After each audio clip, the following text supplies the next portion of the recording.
That's their summer.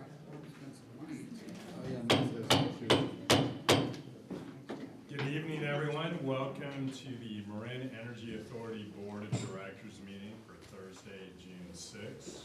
Great to see a good crowd this evening. Hope everyone's enjoying the summer so far. Let's start with item 1 on the agenda, board announcements. Doesn't look like we have any this evening. Item 2 is public open time on matters not otherwise on the agenda. Okay. Yes, sir. Come on up to the podium, if you will. Is this it over here? Yes. Do we actually have a... Yeah. Hello, I don't think any of you know me. I'm the CEO of a small startup company in San Jose, California. My name is Ronnie Bargata. I'm also the inventor of a new technology called MEA, which could take a 100-watt solar panel with our device and convert that into about 3 megawatts of power. We've recently proven this in our lab, and we believe that our technology is relevant to the business at hand here. I understand that MCE is interested in acquiring alternative energy. We believe that our company can provide that for your county. We have done our cost analysis of our technology, and is not only competitive with solar, wind, geothermal, biomass, but is also very competitive with fossil fuels, including coal and natural gas. And the reason I'm here is really just to introduce ourselves to you. Hopefully we can speak further in a different forum, in more detail about what our capabilities are. But we'd like to also invite any member of MCE down to our laboratory in San Jose to actually witness our technology. And if you'd like to bring a third party who's an expert in electrical generation to verify our results, so we'd be happy to provide that venue for you. And the interesting thing about this technology is that it's carbon-free, does not rely on any other resource besides a single solar panel that can provide 3 megawatts of power. And we'd like to also mention that we've been working on this for quite a number of years. Our goal right now is to find a beta site so that we can actually show this in the field and demonstrate that this is a future venue for Marin Clean Energy, Marin Energy Authority, in providing 100% cheap, renewable electricity for the entire county. As you know, there's been talk about distributed energy, getting away from the grid, getting away from large power plants, and we feel that we have the technology to provide that. I don't know if you've seen recently in the news, there is now a lot of talk about microgrids and distributed energy, which is quite compatible with alternative energy, and we feel that we can meet that need to provide that for your authority. Be happy to discuss that with you further outside this meeting.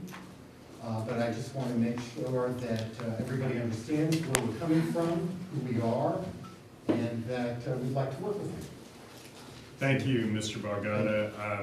Since this is not an agendized item, Right. we can't engage with you, but we appreciate you letting us know who you are and a little bit about what you're up to, and we certainly look forward to perhaps having some further discussions. So Thank you so much. Any other members of the public?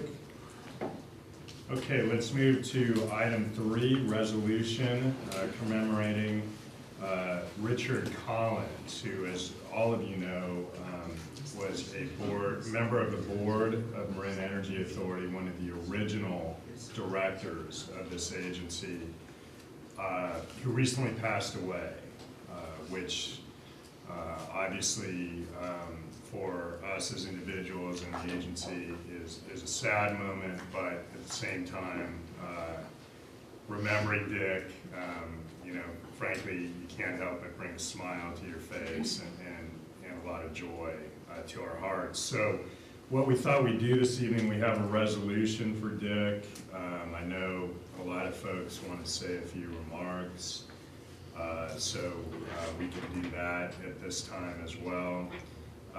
Dawn, I don't know if you want to kick things off. Sure. Okay. Yeah. You know, losing Dick is a big loss, I think, to our community, and certainly a loss to our board. He was a founding board member and really big part of helping to get the agency up and running in the early years, and even up until recently when he participated. He was always a calm, positive, and encouraging and supportive presence on our board.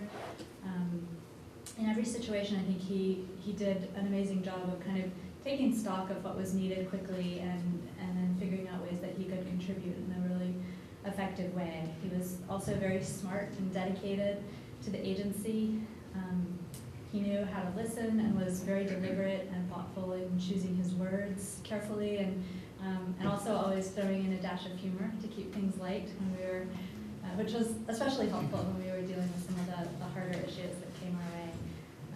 I think the last thing I want to say, kind of in remembrance of him, is he really saw the big picture, and he knew the county well. He knew the issues well, and he was so respected and admired by many people in the county. And he set a high bar for public service excellence that we will endeavor to follow in his honor. So one thing I thought we could do, board, if you agree, is maybe each take a turn reading a little bit from the resolution for Dick. Tom, we can start with you down at the end there. I can do the first whereas. Okay, thank you for the opportunity.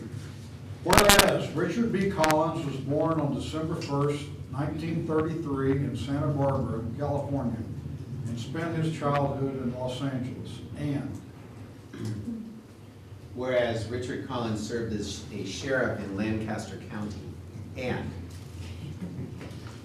whereas Richard Collins received his law degree from Loyola School of Law, and soon after was instrumental in forming the law firm of Barrett, Stearns, Collins et al.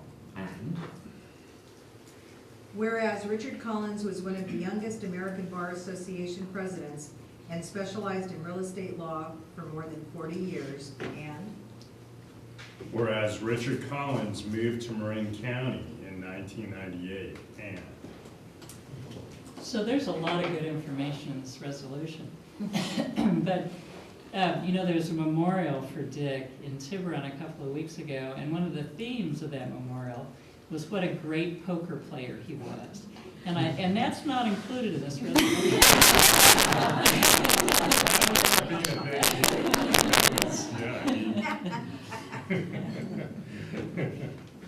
So I'll And you picked continue the right proper, yeah. right here. Yeah. Whereas Richard Collins moved to Marin County in 1998, and I'll do two. Whereas Richard Collins served on the Tiburon Design and Review Board in 2001 and was named in 2002 to the Tiburon Planning Commission, where he served for 5 years. And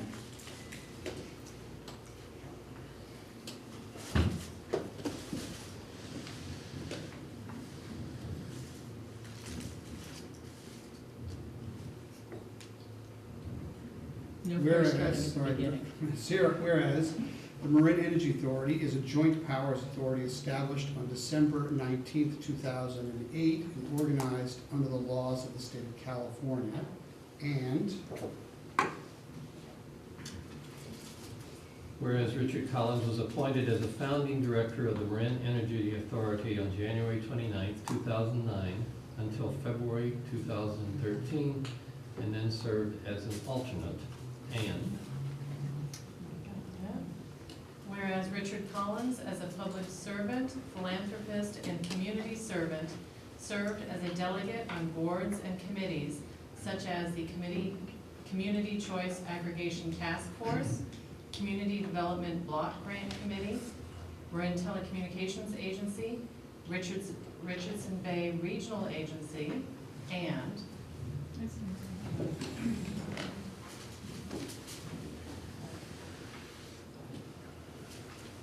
whereas Richard Collins consistently demonstrated a zeal for life, good humor, and a sense of camaraderie, and had a keen business sense which he brought to every facet of his work, and whereas Richard Collins leaves a legacy of environmental and business leadership that was loving, sincere, inspired, pragmatic, and selfless. I'm going to pass this along to Don to finish it off. Now therefore be it resolved that the Marin Energy Authority commemorates the life of Richard B. Collins, recognizes and echoes the commitment of Richard B. Collins to environmental protection, preservation, and sustainable living, and encourages the people of Marin to recommit to fulfilling the vision of Richard B. Collins. Passed and adopted at a regular meeting of the Marin Energy Authority Board the 6th day of June 2013 by the following vote. We have one of Dick's original colleagues, Barbara Thornton, here, who I now wanted to say a few words. Thank you very much. You know, I was one of the original board members, and I was thinking as I was coming down here, I think we had 6 board members initially, and we had 3 and then soon 4 staff members. And we had a tremendous amount of work to do. And I had the great pleasure to work with Dick on several committees, because pretty much all of us had to be on all the committees just about in order to get the work done. So, you know, there was the Human Resources Personnel Committee, there was the Contracts Committee, and all these different ones. And I just remember walking into the room for those various committee members' meetings and seeing Dick's big smile and the twinkle in his eye, and he'd always have something wonderful to say and some humor. And as Don had said, he was very, very wise in the advice that he shared with us and helping us get through some very difficult times. It was hard at first. There was quite a battle with some other energy providers, and so we had to keep each other going. And Dick was just a wonderful part of that, and I was so thankful to serve with him. He was a wonderful public servant, and we are where we are today because of a lot of his contributions. Thank you, Barbara. Any other comments at this point? Well, as the Tiburon rep, I think I should definitely speak up because I had that good fortune of spending a lot of time with Dick. Not only on the Tiburon Town Council, but also on the Planning Commission together. And as a human being, he was a very gracious person. I think we can all sense that. And very giving to others and of his time, and very supportive. I remember when MEA started, I was a brand new council member, and the years that he was on the MEA board, we would have town council reports that would come up at the end of our meeting, and he would always talk so glowingly about what was going on at MEA. And he was that eternal optimist, and definitely a great soul, and will be missed. No, I think we all know you have some pretty big shoes to fill. You get half of the shoe, I'll be happy. And what really struck me is, because we all really started on a somewhat unknown venture back in those days, and Dick was a Tiburon representative, and you know, in a sense, that involves kind of showing up, paying a little bit of attention, et cetera. But he took it well beyond that. And I think that's really what you were getting at. And he, with no energy experience before, really took this on as a cause that he wanted to see succeed.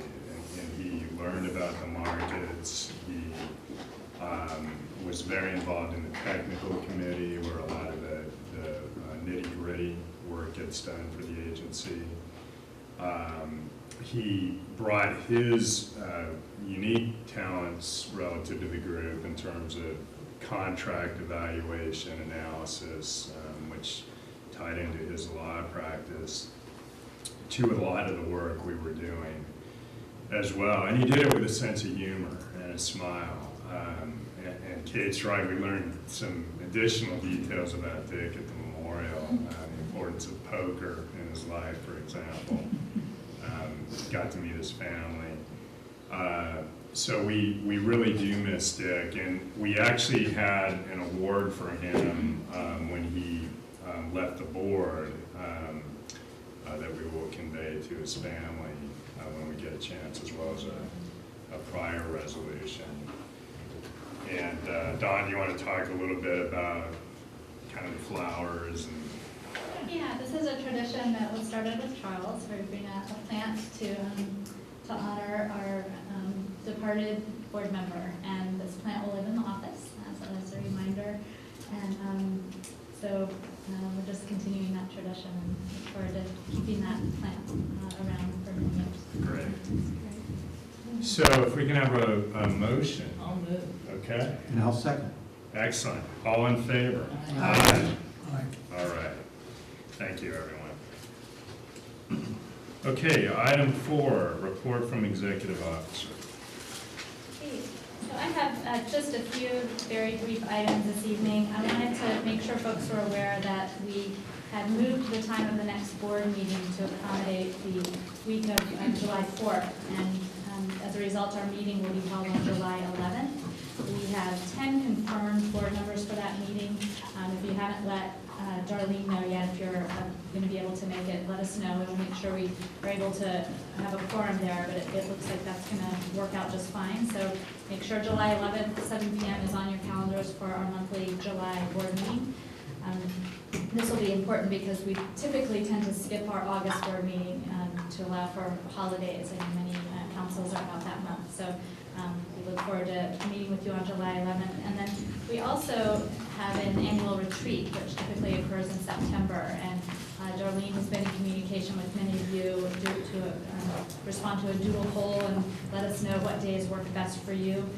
We currently have the most responses for Wednesday, September 25th. So that's the day that's looking most promising, although we're also looking for responses for Monday, the 23rd.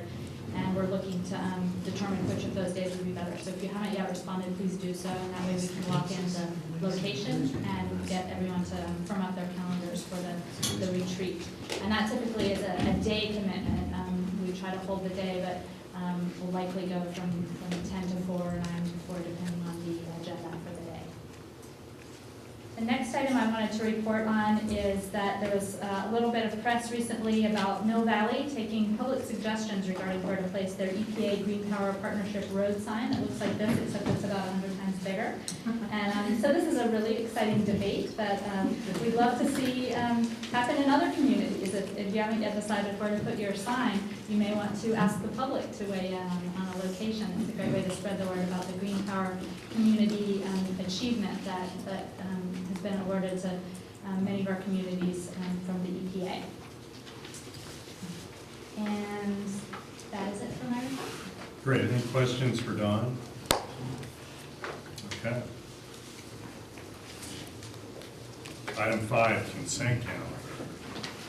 Hopefully everyone had a chance to read that. I'll move. Second. Motion and second, all in favor? Yes. I'm going to Opposed? abstain voting on the minutes because I was not here for that last meeting. I'm sorry. I'm abstaining voting on the minutes. I was not present. Okay, that will be noted. The motion carries. Item 6, energy efficiency update. Good evening. Hey, Becky. I'm going to make my way to my traditional stance at the podium. Can I call it traditional after 6 months? Yes. Thanks. Okay. So I have a brief PowerPoint for you tonight to give some updates on the program, which is really starting to roll out and take shape. Both exciting and exhausting. And then I'm thrilled to move into the next item after that to talk about the on-the-road payment program. So 2 really exciting items for me personally here tonight. So I'm going to walk through each of the 4 sub-programs in turn and just give a brief update. Starting with the multifamily program, we haven't even really started our outreach yet, and already we have close to 14 projects in the pipeline.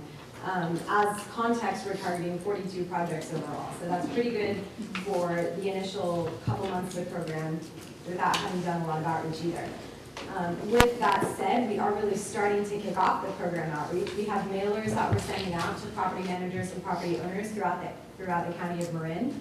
We started with an initial 50 1 week, followed up with another 50 the week after that. And then we have folks at MCCDC who have scripts that they're working with to follow up with phone calls, so there's property managers and property owners, making them aware of the opportunity and trying to schedule an audit if we can, and if not, directing them to where they can get more information and hopefully follow up in the future. In addition to that, we're working on developing a Richmond-specific outreach list. We've been working very closely with Adam Lenz in the city manager's office in Richmond. He's been extraordinarily helpful in cluing us into the types of resources they have available there.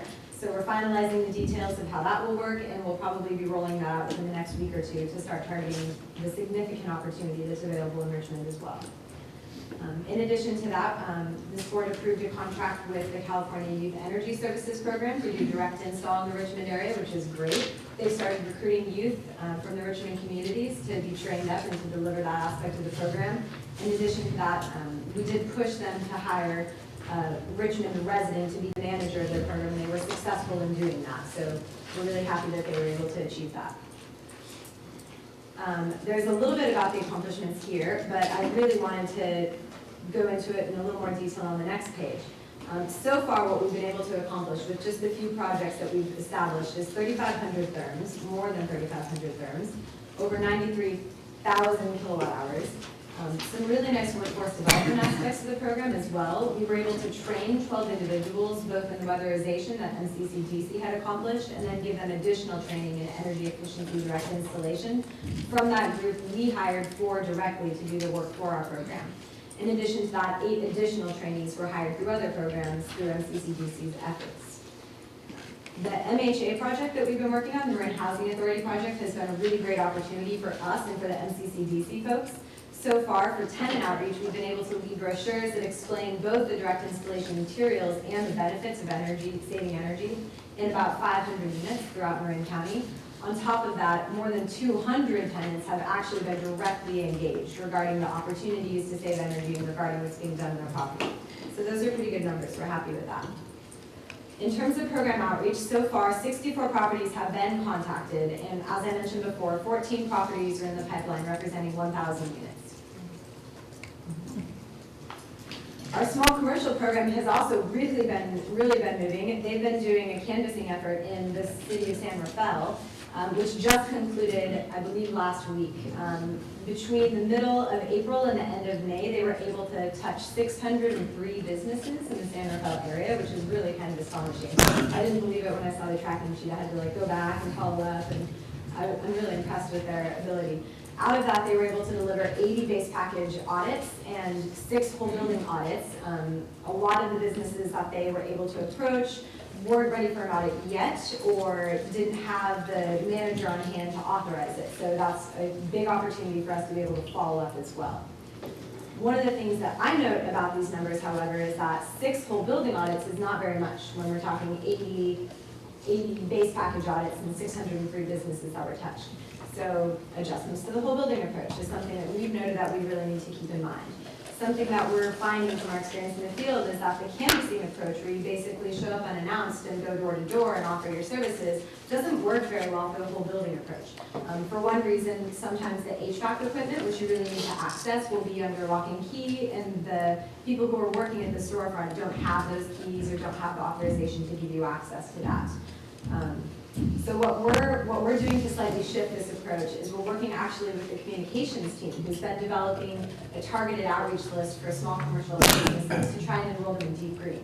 So they've already identified businesses that would be likely to enroll in Deep Green, and we're going to try to piggyback on that effort and see if we can also reach out and touch some of those businesses and make them aware of this opportunity as well. So we think that would be a really nice way to sort of leverage the efforts of the other part of our organization.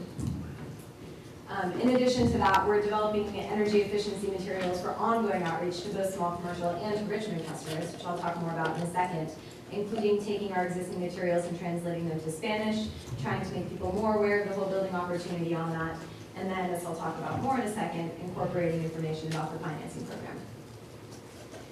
So when we started off with our small commercial program, we approached the County of Marin about partnering because there's a program that existed in Marin that was very similar to what we were trying to do. And we had a lot of success with that. We achieved a very successful collaborative approach with the Energy Watch partnership and with PG&E and what we're doing. But we had, it turns out it's an entirely different group of people who are doing the work in Richmond. And there's a similar parallel program over there. So we began reaching out to the folks in Richmond in about February of this year. And I'm very pleased to announce that we have achieved agreement on a saturation campaign that will take place in the city of Richmond.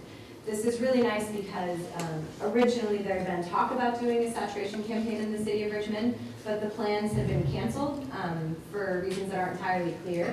And so when we actually reached out to talk to folks about this, this ensured that there is going to be a significant commitment of effort in the Richmond area. We're talking about our program targets for the city of Richmond. About 30% of our overall program targets are in the neighborhood of 700,000 kilowatt hours. And working side by side with PG&E means that we're targeting overall twice that, about 1.4 million kilowatt hours. So we're really excited about that opportunity. And we're working with them, again, as I said, that's part of the impetus for developing Spanish language materials and coordinating our outreach approach in that regard. And we're looking to do an August launch for that program if everything goes smoothly. The single-family program is really moving along as well. So the core function of the single-family program is the web tool that we've been working on developing and refining. In addition to that, however, we have to make sure that we have ancillary programs to drive people to the web tool, make them aware that it's existing. And one of the strategies that was approved in the program implementation plan was doing a school-based program. So we've been working with Strategic Energy Innovations over the past several months to develop a curriculum that incorporates the web tool. So there's a general curriculum, which is really wonderful. Strategic Energy Innovations does a great job in this area. And it just has a lot of really fun activities and labs and classroom experiments for students to kind of understand the concept of greenhouse gases and global warming and energy conservation and water conservation. It's fairly comprehensive in that regard. And then what we've done with them is we've given a homework assignment for students to go home and do a home energy audit using the web tool as an opportunity. In addition to that, there's actually a spot on the web tool that we've developed just for the schools program where the students can come in, they can link it to their energy action plans if they choose to, and they can take pledges that they're going to replace all the light bulbs in their house, or they're going to turn off their water when they brush their teeth. And they can actually challenge the other groups in their school classroom group to do those things as well. And these classroom groups can compete against each other to see who's achieving the most energy savings. So it's a pretty cool concept. We're excited about the idea. However, we haven't seen so far that it's translated into uptake in terms of the program. So far, we've reached something close to 290 students from the various classes that we've been going to and the curriculum that we've been delivering. From that, we have about 100 visits to the website, which I can show you in a second. And out of that, we have something called an energy saving kit, which we've assembled, which includes light bulbs, an LED night light. There's some little things like a furnace whistle, some brochures to help you understand what's in your kit and how to dispose of CFLs correctly, of course. And out of all the 293 or so students that we've reached, only 29 families have chosen to do the energy kits.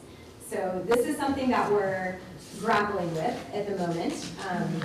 We've decided to have sort of a post-program meeting in July to think about what we could be doing better. We've had some real-time feedback from some parents that they're a little confused about the web tool. They think they're going to get spam if they put their information in there. So that's good input. We can think about how to be more clear in our messaging about how we're using personal information. It's currently included in the terms and conditions, but we could be more clear about that up front on the webpage. So it's good actually that this is a pilot phase for the initial spring, and we're planning on rolling out a much more fulsome program in fall. So this will give us an opportunity to hopefully learn from some of our challenges early on in the program and develop strategies that will result in a little more uptake. One of the things that we're talking about in the single family program also is the possibility of enhancing an existing program. The Marin Energy Watch partnership in California Youth Energy Services that we contract with in Richmond does something called the Greenhouse Call program. where someone can ask the program to come to their home, and then these youth will come and deliver an energy audit. They'll change your light bulbs, they'll change your shower heads, and they'll also provide some general information about energy conservation. It's a really great program. It provides a great opportunity for sort of a foot in the door and to get people thinking about what they could do for energy. One of the things that we thought is, gosh, wouldn't it be neat if we trained these students to do the web tool walkthrough home audit with an iPad? And then they could actually draw up the results of an initial light touch energy audit. They could register an account with the homeowner if they were interested in that, so that there'd be this ongoing relationship. And so that's something that we're thinking about partnering with the County of Marin on. This would be a really nice leveraged relationship. The County of Marin already does this program, so we would essentially provide some supplementary funding for a little additional training and potentially some iPads for the youth. This is something that we're thinking about right now. We're working really closely with Dana Armadino at the County of Marin on this. I'm really excited about the collaboration. CYES is really excited as well, because it's a nice way to give some of these youth additional technology training, essentially. It was something they think will be really relevant moving into the future.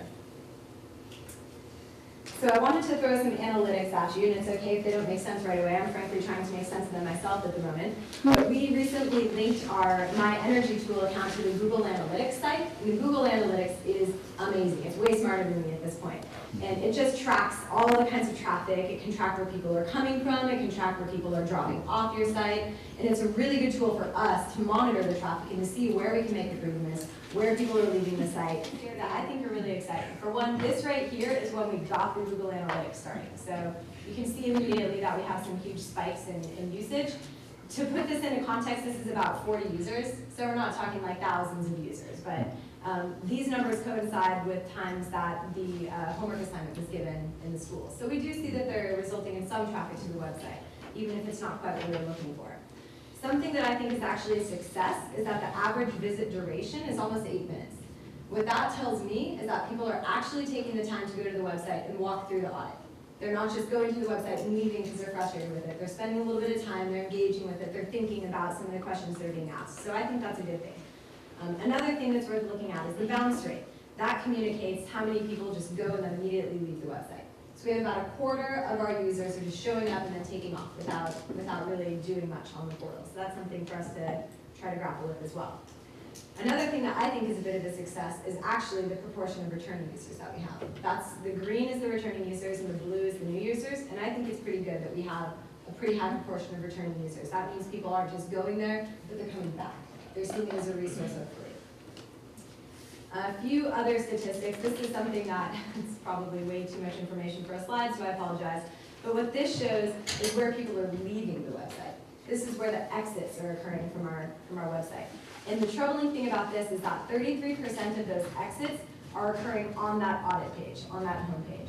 So that's something that we're going to have to grapple with too. One of the things that I think is more promising is that we are asking people, we're giving people the opportunity to register, and only 10% are leaving at that point. So I think there is a chance that we're getting some good account creation numbers out of that.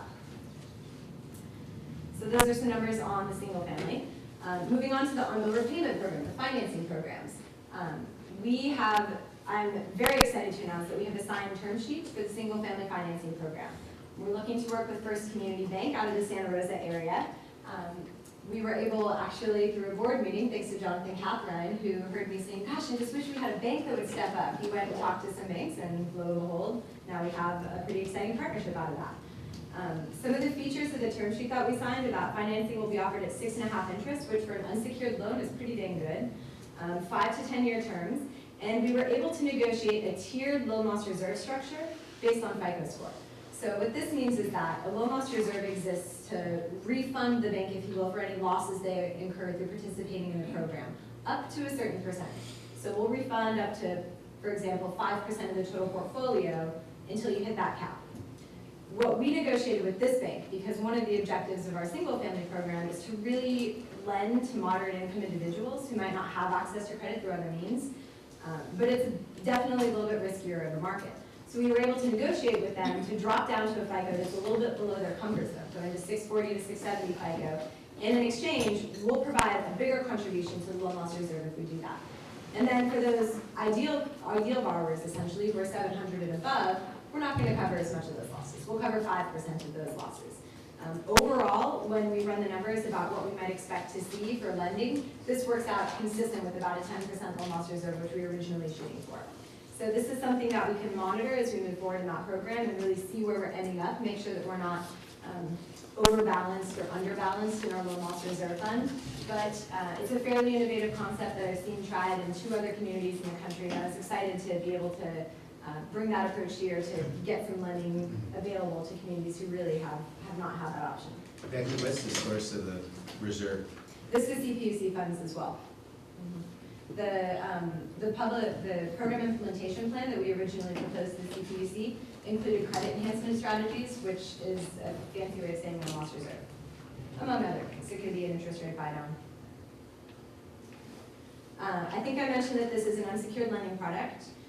One of the things we're really excited about is that this community is a very flexible and dynamic bank. They have a nice local presence. Some of the other partners that were approaching us, potential partners that were approaching us, were based out of Southern California, which seemed a little far. And you know, the first meeting that we had, we were able to sit with like the president, the head of credit, the head of consumer lending. You know, it's a small operation, which is really nice because we don't have as many committees to go through as we might with a large bank. So we think that's a good fit for where we're at with this program right now. So from the term sheet phase, we're moving into program development. We're going to be leveraging a lot of the work and the experiences that we learned in the multifamily and small commercial program, and hopefully can have a much more streamlined process to get through the operating agreement, to define what projects are eligible, and really we're also moving into networking with the contractor community. Over and over again, single family financing programs are made or broken by their relationship with the contracting community. One thing also I should point out here is that we have just the best example that can be in our neighbors to the north, the Sonoma County. They've been doing amazing things to make sure their contractor community is informed and engaged with the SCIPE, the Sonoma County Energy Independence Program. And Rafael, who is on our team, who does a great job organizing communities, is charged with basically trying to replicate that model here. So we're excited about that.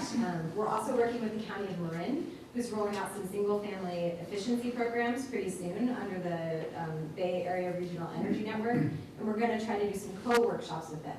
So that when they reach out to the contractors and they reach out to the community about this program, we can say, also, if you need financing, we have this tool.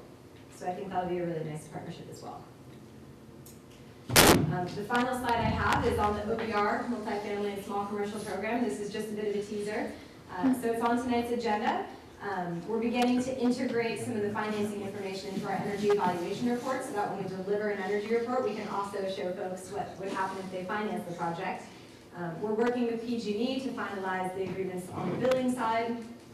Testing is planned for this week, and I believe testing happened today, actually. We were sending across final details today so that we could do some test transactions.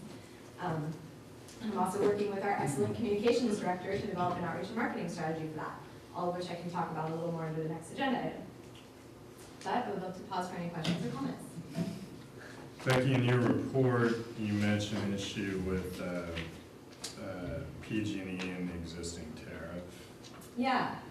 So I'm happy to report that it's a non-issue. Okay. We have been meeting with PG&E, we've been trading. So I should back up and say that initially we were under the impression that this type of service would be covered under existing tariff. PG&E is under the impression that this type of service is not covered under our existing tariff. And under the wise guidance of Dawn, rather than pick a fight, we thought we would see what they offered in terms of an alternative. And for the most part, we're pretty satisfied. I'm not going to say it's perfect. I think there are probably some issues that we need to work out down the road regarding particularly whether or not the program can be available to non-MCE customers. Currently, the way it's structured, because it's our billing relationship, it's only available to MCE customers. And it would require PG&E's participation to make it available to non-customers. So we wanted to push to get that included. They prefer that we wait until they actually have the mechanism in place, and then we can have an agreement that addresses those specific details. So apart from things like that I think are really non-issues, we're actually pretty satisfied with what they've provided. And again, I think speaking for the group, in your reports, we appreciate that you're taking the time to evaluate, reevaluate what's happening with the programs, how we can improve, what's going right, what's going wrong. So we appreciate you continuing to report in that regard. One thing that looks very promising is the web tool. Yeah. But on that issue, what I would recommend that I've brought up a few times now is that we do develop more of a communications strategy around it, so that the public is aware we're doing that. Maybe even make it prominent in terms of when our message is out there. And I think we could drive up some numbers on that, because it sounds like you're fairly satisfied that it's ready for prime time now. Is that right? So if the numbers do go up, it will be useful. And That's an excellent point, and something that I should have mentioned that I thought I put in my slide, but I didn't, is that one of the things that Jamie, our communications director, has also worked with me to understand is that we're kicking off a search engine optimization campaign and using Google AdWords. And she had the foresight to bring me what we're putting together, so that when people search something like residential energy efficiency, we can have a link that goes directly to the web tool. So that's one of the ways that we're trying to get the buzz up. Another thing I should have mentioned is that there are a number of outreach campaigns that are planned as part of that program that we're sort of working through the details right now. One of them is the concept of sending a mailer to somebody that shows how their energy usage ranks compared to their neighbors. We're currently working on developing the concept of those reports. We're going to vet it with our advocates and communities, and maybe reach out to some board members to let us know if you're interested in seeing those. But that's one of the things we would like to send out as well. And then there's also plans to do a neighborhood canvassing campaign where folks will actually hit the ground in some of the high energy use neighborhoods, go door to door in the evenings when we expect people to be home, and offer a brief in-home consultation and drive them to the web portal as one of the tools. So while I'm mainly disappointed with the school program numbers, because that's a program that we have up and running that's showing that it's not performing the way we wanted it to, I'm hopeful that we can get some participation through some of these other programs in the web portal itself. But your point is well taken also. We haven't done a lot of press about the availability of the tool in the first place. We've done no marketing, so those are things that I think we can definitely improve upon. questions for Becky? Members of the public? Okay, great. Thanks, Becky. Absolutely. I do have one comment. So Yes, I think we have one. Okay, one suggestion. Since we're embarking on fair time in Marin, and presumably we'll have a presence at various fairs, that's a really good time to focus and get the buzz up. Yes, that's a great point.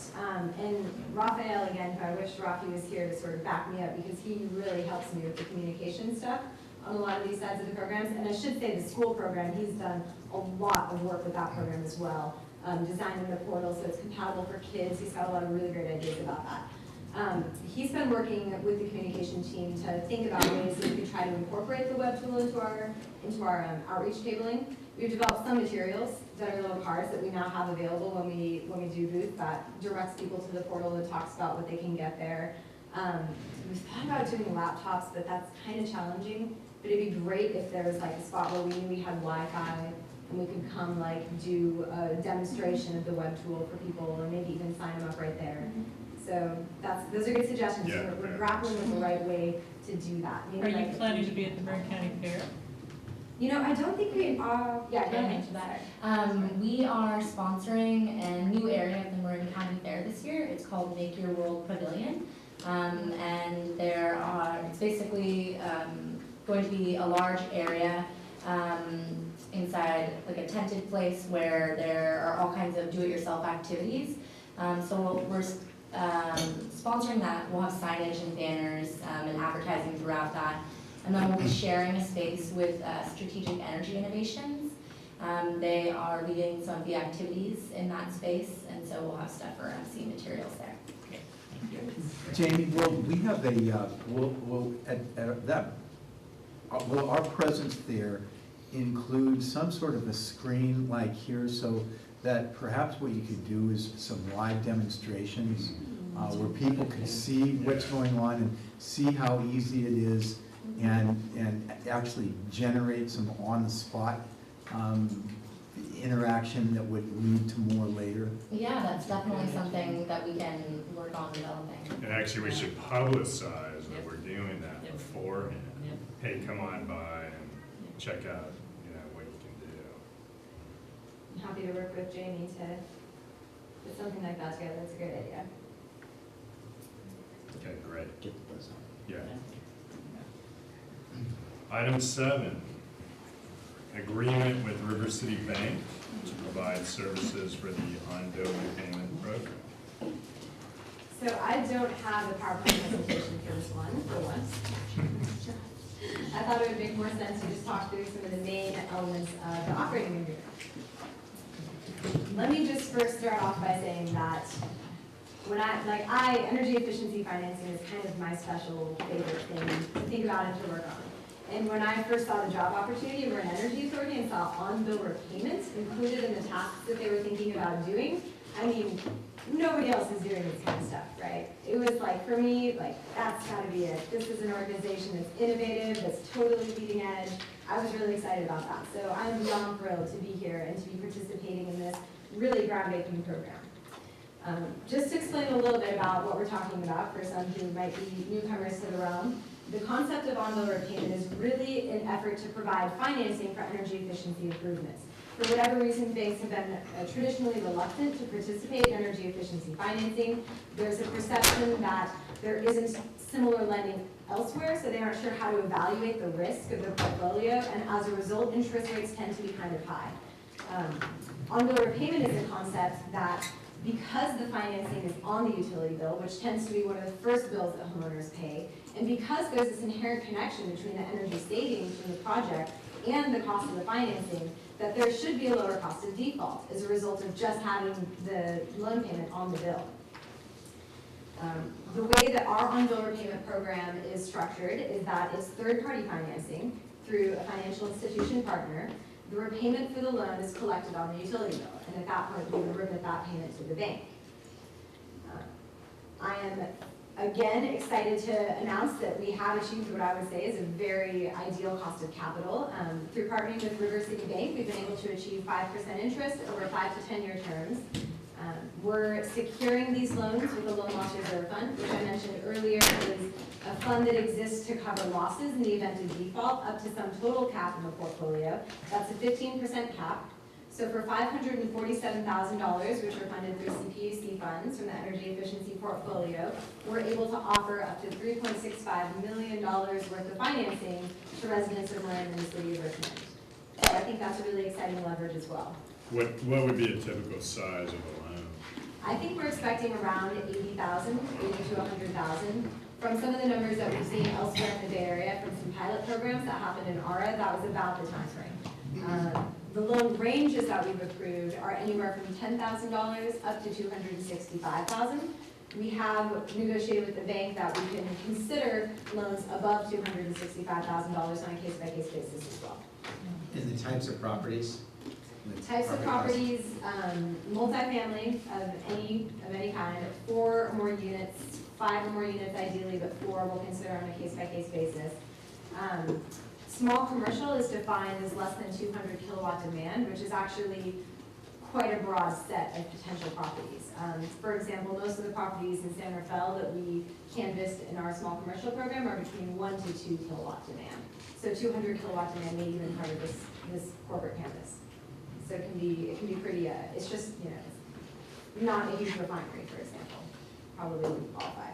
So not large commercial, not single family home, but. Not single family home. But multifamily and small commercial. Right. So is it a possibility that we'll expand property classes in the future, or right now these are the two that are? That's a good question. I can get one. Sure. If I asked enough. What we specifically applied to the CPUC for was for a small commercial multifamily. So we would have to negotiate with the energy division, I think, if we wanted to move too far outside of what our original application was. That's not to say the opportunity is there. But I think also it's worth mentioning that we have taken action to encourage PACE in this county as well. And PACE is really a good fit for those large commercial properties that have, significant projects in the $1 million range that they want to finance.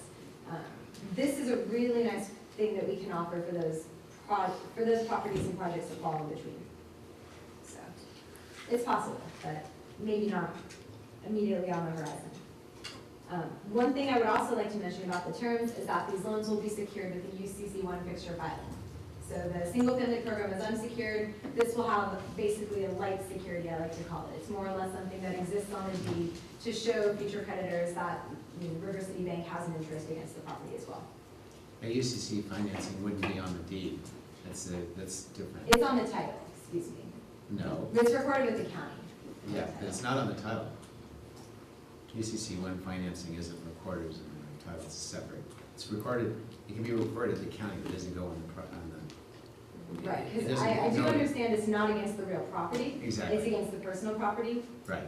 But my understanding was that it would show up in a title search, for example, in a foreclosure proceeding. However, I would defer to the bank to answer any fine point questions because this is a little bit beyond my level of expertise. I mean, I can talk to you about the types of improvements for financing. Sure, thanks. Yeah. So Becky, the multifamily, you're talking about generally maybe the landlord that might own a particular building? Right. Because I'm assuming that Mhm. the tenants would pay their own individual utility bills. Right. So you're talking about major efficiency programs that are up to $100,000, like solar power? Or Probably not solar power because we're waiting on, unfortunately, we have to wait on some final policy details to be vetted by the commission under a separate proceeding. And one of those is whether or not renewable energy measures can be secured with the loan loss reserve fund. That aside, your point is well taken. Part of the idea with this financing program is that by offering this relatively low-cost financing mechanism, we can try to convince the property owner to invest in more than just the common area measures that may be on their meter, but also the larger areas as well. That kind of sell takes a lot of handholding. We're not going to be able to achieve that without also talking about the green benefits, maybe helping to get some press for the property owner.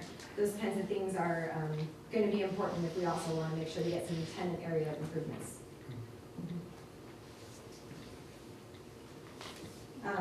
Just a few other things I wanted to mention. The operating agreement that's before you for approval tonight spells out at a high level the roles and responsibilities of each of the entities in the program. What's important to note is that we've worked hard to make sure that all the responsibilities associated with the financing and the lending reside with River City Bank. MEA takes responsibility for the energy efficiency projects, making sure that they're good projects, that they're installed according to a high caliber, that they've been completed and signed off on from a final inspection. So that's really where our role in this program comes in. In addition, we're acting as a billing agent. We'll accept the funding through the energy bills and remit the payment to River City Bank. The underwriting process, the application process, the collections process, all those responsibilities that are associated with the financing reside with the bank as well.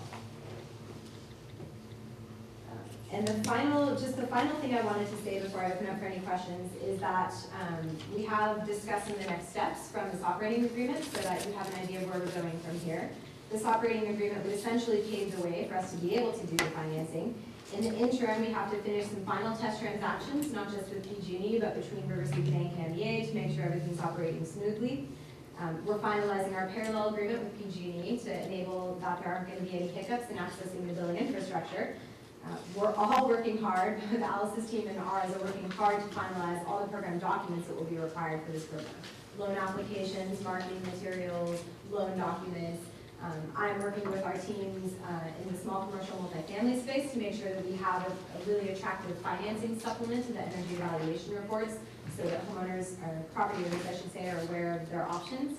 And ultimately what we're shooting for is sometime the week of 7/8 or 7/12 of July to be ready to accept applications. So that's our target date. We think it's a realistic one.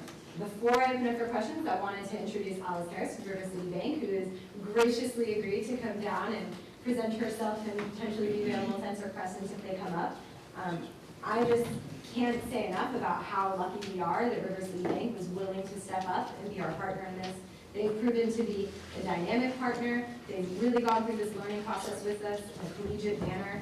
And I think that we have a great partnership, and I'm really thrilled to be able to take this step. So. Welcome. Questions for Becky? I have a question. Yes.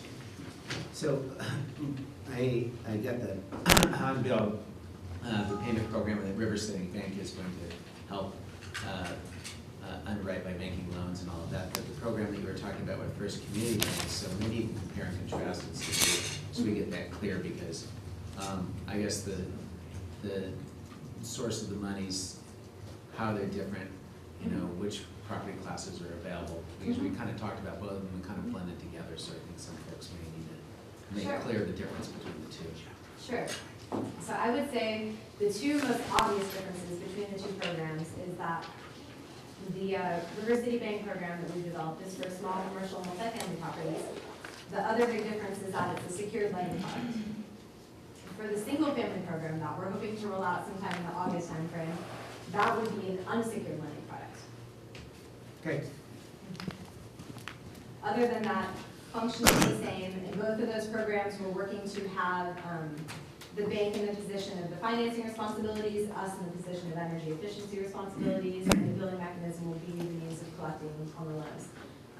One other thing I should mention, it just came up, or it just occurred to me, is that the single family program is a little different also because we don't actually have a single family rebate program.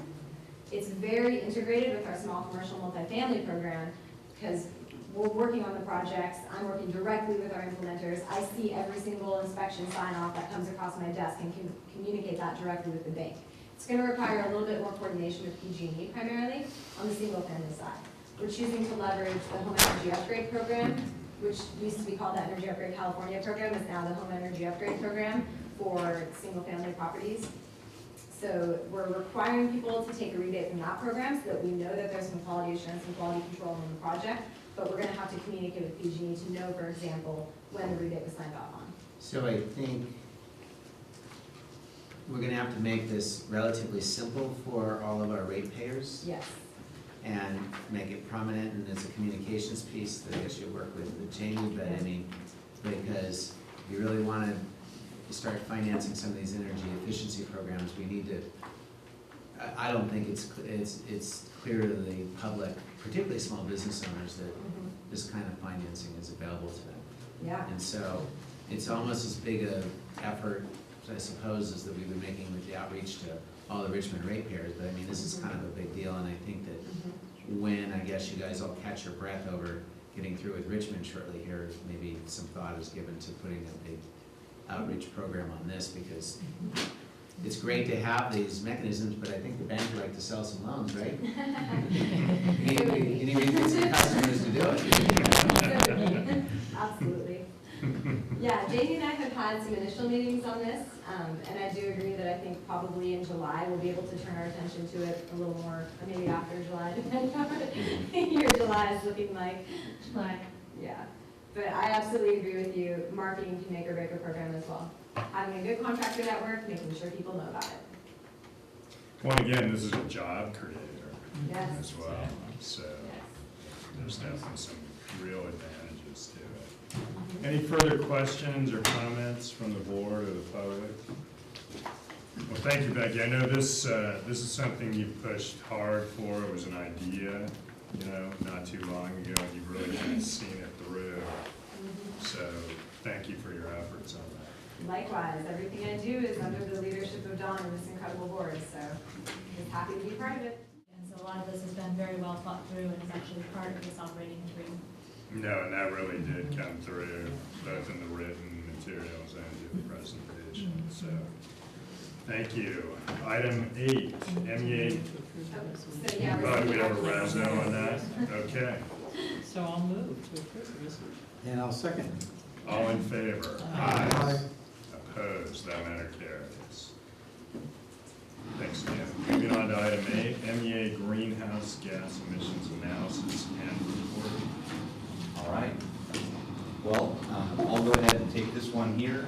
In addition to the staff report on this item, we have 2 accompanying documents, both of which are before you for consideration this evening. And the gist of this item is focused on greenhouse gas emissions reporting for the MCE program and also the distribution of information related thereto. We've received some recent requests from certain customers specifically focused on greenhouse gas emissions and how it is that we might be able to provide this information to them so that they can use it to take credit for the emissions that are being reduced through their participation in the Marin Clean Energy Program. As you all are keenly aware, a key element of MCE's mission is to reduce energy-related greenhouse gas emissions by delivering a cleaner energy supply relative to the incumbent utility. And this is primarily achieved by procuring additional renewable energy supplies, including hydroelectric and other carbon-free resources. One of the challenges in doing this is how do you measure what's cleaner in terms of a supply portfolio? And one of the ways that that's done in the electric utility industry is through the use of a portfolio emission rate, which essentially takes into consideration the proportionate use of various resources in an entity's supply portfolio. So these would be both conventional resources as well as renewable resources, and then any carbon-free generating resources that might be included, such as hydroelectric or in the case of PG&E, nuclear power. So, as you can imagine, in compiling an emission rate, including additional renewable energy or carbon-free supplies will reduce that portfolio emission rate, whereas including conventional energy supplies or fossil fuel resources will also increase it. And so what we have laid out before you tonight is essentially a build-up that details out the proportionate share of MCE's supply portfolio that's attributable to various generating types, including renewable energy, zero carbon energy, which in this case is exclusively hydroelectric power, and then also system power, which we receive through our primary supply agreement with Shell. And so I think for the sake of this particular item, it's probably useful to turn your attention briefly to the tables that are in the staff report, which do detail out these respective percentages. You'll see here that the year that we're dealing with is 2011, and I think it's probably noteworthy that when you're calculating emission factors, and particularly when you're trying to compare emission factors to other utilities, there's usually a pretty lengthy delay in the availability of data for this purpose. And this is largely due to the settlement processes that are involved in the electric utility industry, not just energy supply volumes related to customer use, but also compiling renewable energy certificates and also bundled renewable energy volumes and accurately accounting for those deliveries. So there's typically a 12 to 24 month lag in how it is that this information is compiled and ultimately presented. So for the sake of this item tonight, what we're really focusing on is a comparison of Marin Clean Energy's 2011 emission rate to the similar emission rate of PG&E. It's noted here in the staff report that the 2011 emission rate is the most currently available emission rate for Pacific Gas and Electric Company. And so that's what we're looking at here. And so you'll see in the first table in the staff report just some detail related to the volumes that were purchased within each one of these categories. And you'll also notice that during the 2011 calendar year, over 60% of Marin Clean Energy supply was purchased from non-carbon emitting resources. Pretty high percentage there, but that does bring into question, well, what about the other 40%, which was purchased from system power or unspecified resources? And one of the nice things is that in part of the ongoing transition that occurs in managing information in the electric utility industry, the California Air Resources Board has really kind of taken this up as an item to determine how it is that we should account for emissions from these unspecified sources. And they've actually gone to great lengths to determine what an appropriate emission factor is for those purchases. And that's detailed out here. It's a factor of about 0.428 metric tons of CO2 equivalent per megawatt hour, or roughly about 950 pounds of CO2 equivalent per megawatt hour. And so this is the industry standard, publicly available statistic that's applied to these types of purchases, and it's also the one that we apply here. One of the things that we've also done in trying to compile this emission rate is rely on other industry standard processes and standards, such as those developed by the Climate Registry, which is really an international nonprofit organization that's exclusively focused on developing standards for emission reporting and verification. And as a member, many of you may be aware that the Marin Energy Authority is a member of the Climate Registry. We have access to those standards, and to the greatest extent possible have incorporated those in developing this particular analysis. It's also something, and we'll get to this in a minute, that's been incorporated in a piece that's actually been reviewed and in a certain sense approved by the Climate Registry related to MCE's emission rate calculation. So the second table here simply details out how it is that emissions are attributed to each one of our sources. And you can imagine for renewable energy purchases as well as hydroelectric purchases, the industry standard is to apply a factor of 0 pounds or tons to those particular volumes. Now, in the case of system power, you can see here that the emission factor as developed by CARB has been applied to those particular volumes, resulting in a subsequent number of tons or pounds of emissions that was generated by the MCE supply portfolio. And because those are the only emissions that were generated by MCE supply portfolio, that really kind of becomes the numerator in the equation. That's then divided by the number, the total volume that was delivered, the denominator, resulting in an emission factor of 374 pounds of CO2 equivalent per megawatt hour, which is approximately 5% lower than the similar emission rate published by PG&E for the 2011 calendar year. So in that sense, in kind of a very practically minded approach, MCE is in fact delivering a cleaner energy supply than the incumbent utility. And what we wanted to do is provide some information that we could post publicly that would inform our customers and those interested individuals about how it is that we derive this information, and then also provide an opportunity for our customers that may be members of the Climate Registry to use in their audits and reporting processes. And so this is one of the attachments, the one that's titled here MCE Emission Factor Certification Template as provided by the Climate Registry. We prepared this with using the same methodology that was just described. It's been submitted to the Climate Registry for review. They found no issues with it whatsoever. And based on some recent requests that we've received from MCE's customers, we wanted to try to make this available as soon as possible because there are some upcoming reporting deadlines that these individuals would like to meet and would also like to use this information so that they can take credit for the emission reductions that they're helping create. So that's really concludes my presentation, and I think the item before you is simply a recommendation that you approve the use of these materials for posting on the website and also for use by our customers in communicating with the Climate Registry and their various reporting efforts. So Kirby, just so we're reading this correctly, what is the incumbent utilities number? It's 393 pounds. So percent-wise?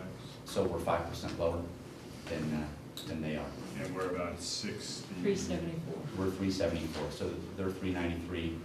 We're 374. In terms of what percentage of our supply is carbon free? Sorry, 60%. A little over 60%. And there's? I want to say it's about 58 and change. Okay. But it's noteworthy that 22% of their supply portfolio, and this is a significant portion that's claimed to be carbon free, is derived from the use of nuclear resources. Right. So that's, I think, for the sake of our discussion this evening, that's certainly worth bringing up. Is that factored into your analysis, or have you conducted an analysis whereby you factor if the the extent of carbon freeness, for lack of a better way to talk, that PG&E could take credit for if they didn't rely on nuclear, how the numbers would stack up? Well, just in terms of rough approximations, their emission factor would go up by approximately 50%. That's okay. I think one as you presented it, it's on its face is a pretty tight horse race between us and them. But when you factor in the nuclear-derived component, that really shifts the analysis dramatically. Correct, and I think it's also incredibly important to note that under MCE service, you do have two options, right? So you have an option where you can not only be marginally cleaner in terms of your energy supply than PG&E, but you can also be substantially cleaner by choosing the deep green service option, which of course has zero emissions associated with it. That point is also illustrated in the supporting materials to tonight's staff report. And we think it's pretty important to be very clear on that if our customers do have an interest in kind of going beyond what they would otherwise receive from the light green product, then they can certainly enroll in deep green and have zero emissions associated with their energy supply. And I think just also in terms of our identity and how we present the MCE public face, the more we're able to differentiate and distinguish ourselves from PG&E in the superior way that we are, the better. And so some of the, for me as being basically a non-technical person, I can really get lost in some of the technical detail and the technical jargon. And I guess it's really Jamie's department to translate the technical aspects really into sales. And I think we should differentiate because there's a big difference between nuclear inclusive 5% difference and the contrasting line that you said, and I think we ought to underscore it. That's a fair point. Director Rifkind. Yeah, I want to support what Ford is just saying because it's confusing to me as a layperson where we present ourselves as 50% renewable energy versus PG&E's 20%. So that sounds to me like a really big difference, yet here I'm seeing the greenhouse gas difference is really close. So, and what you're saying, Kirby, I understand is basically it's the nuclear factor. And so that plays well for us because obviously, at least for a lot of our ratepayers, I think folks are not real supportive of nuclear energy. Maybe I'm mistaken, but I think that a significant number of people in Marin and perhaps Richmond are not supportive of it. So it would show. So if Jamie or how we're going to present that we're lower greenhouse gases, that you have like this is what it is, but if you don't count PG&Es, it's really this, and I think that'd be really helpful going forward, because I'm with Ford. I get lost in the jargon here a little bit, and when you show me it's only a 5% difference, that's not impressive to me. Yeah, understood. I mean, that said, I think these materials are really good. Yeah. I mean, this is an extraordinarily complicated issue, and I think all of us were able to comprehend the materials you created, so Well, speak for yourself, congratulations on you that. may be able to judge. We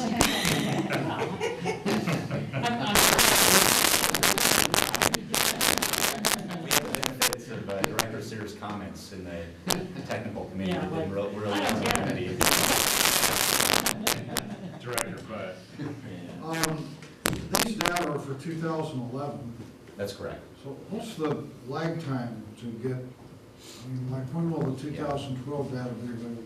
Yeah, so the 2012 data will likely be available right at the beginning of 2014. I know that seems just crazy, but that's basically predominantly it's related to the settlement calendar in the energy So it's a industry. year's lag time approximately. Yeah. So for example, PG&E's 2011 emission factor was just made public, I think it was in mid or late February of this year.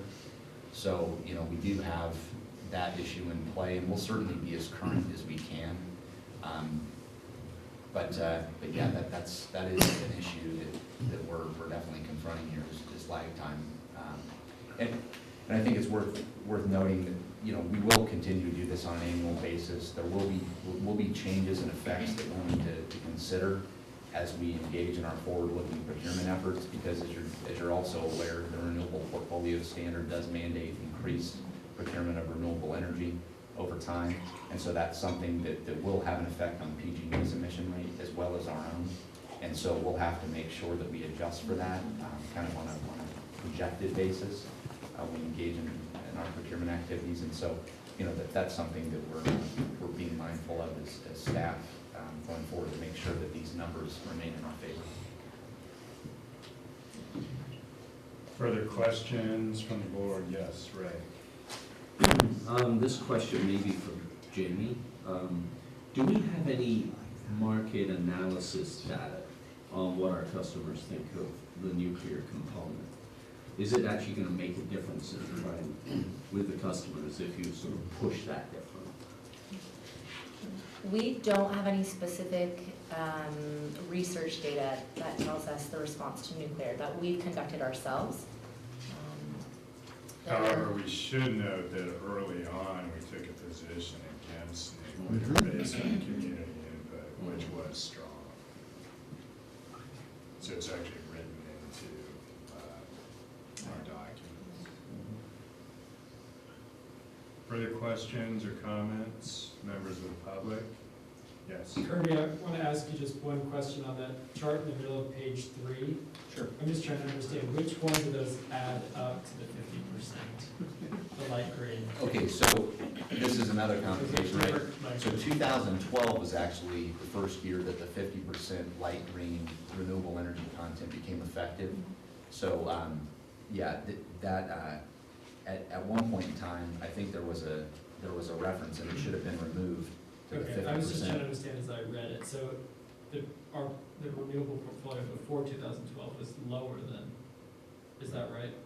Yeah, the total, yes, it was coming from about 28% up to over 50%. Thank you. Good question. Further questions or comments? Okay, it looks like we need a motion. I'll move. I'll second. All in favor? Opposed? That matter carries. Item 9, communications update. Great. Well, thank you so much. I know I was absent at the last meeting and Alex was generous enough to present the communications update. And this is an updated PowerPoint. You'll see the first several slides look very similar. They're the list of all of the events that we've been participating in Marin and Richmond, and also some in the North Bay, some outside of Richmond in the East Bay.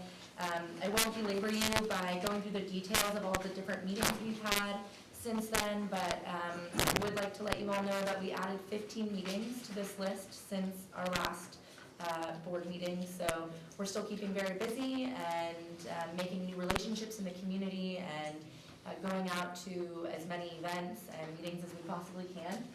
So if you want to just scroll through the meetings pages, that would be great.